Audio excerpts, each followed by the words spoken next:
Question 12. The table shows the standard enthalpy changes of combustion of these three substances. What is the enthalpy change for the following reactions? We've got the reaction here is the formation of butane from the reaction between carbon and hydrogen. Okay, so this is a Hess's law calculation, and I know how much fun many of you have with Hess's law. Okay, bit mean that they put this on a multiple choice for only 1 mark, when if this was on a proper full question there'd be at least 3 marks for this. And there's no shortcut. Again, you've got to go through the process, you've got to go through the calculation. Okay, so Hess's law, try where possible to draw your cycle. It helps you see where the roots are. I will give you a little rhyme at the end for this one to help you sort of shorten the process, but I'm going to show you in full how to do this one. Okay, so your reaction here is the reaction of carbon and hydrogen producing butane, and we've got here the enthalpies of combustion of the 3 substances in this reaction. Okay, so enthalpies of combustion. This table of information is the most important thing to look at when you're doing a Hess's law calculation, because the data tells you which direction you need to draw your cycle. It tells you which direction to draw your arrows. Okay, so enthalpy of combustion therefore means I'm burning these 3 things to produce the products of combustion. Okay, and then from there I can construct my cycle. So burning down, arrows drawn downwards towards combustion products. I'm just going to put cone prod for short. So I'm going to be burning my carbon to form carbon dioxide and water, burning my hydrogen to form carbon dioxide and water, and burning my butane to form carbon dioxide and water. Burn down, arrows down, burn down. Okay, now if you see here, you can now construct your Hess's law cycle by starting at a place where the most arrows are coming out from. So you can see I've got arrows coming out of my reactants and heading all down towards my products. So Hess's law, remember, is about 2 routes having the same overall enthalpy change. So I can either go directly from these substances here, from the reactants, straight to combustion products as a direct route, or indirectly I can react them to form the butane and then burn the butane to form the combustion products. Okay, and so Hess's law states that the enthalpy change of that route and that route will be the same if the starting and ending conditions remain the same as well. So now using your numbers you can work out what's going on.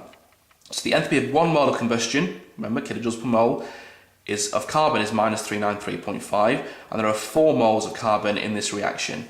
So I've got 4 times by minus 393.5 for the combustion of my carbon.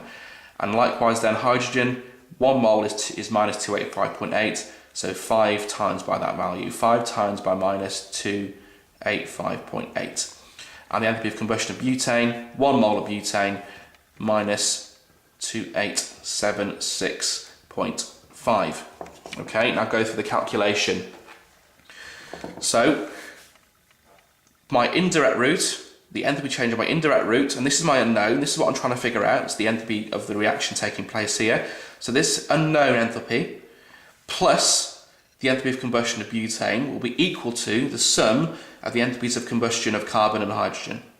So let's put it into an expression. So my unknown plus minus 287.6, 276.5, sorry, will be equal to 4 times minus 393.5 plus 5 times minus 285.8. Okay, now I want my unknown on its own, so I need to rearrange the equation, so removing this side, okay, or removing this value and putting it onto the other side. So my unknown on its own is going to be equal to, let's work these numbers out. 4 times minus 393.5 is minus 1574 plus 5 lots of minus 285.8 is minus 1429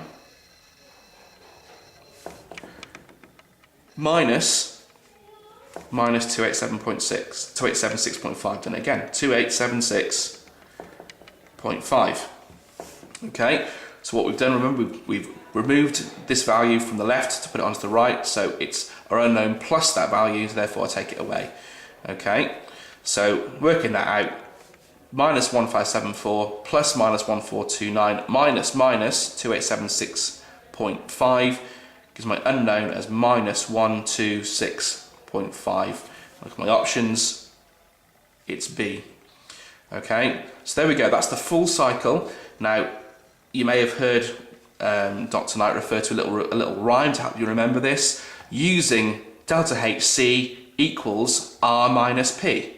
And that's what we've got here. We've used the enthalpies of combustion, delta HC, and you can see when you've rearranged the formula, rearranged the equation, that's your reactants, there's your products, R minus P. Using delta HC is R minus P.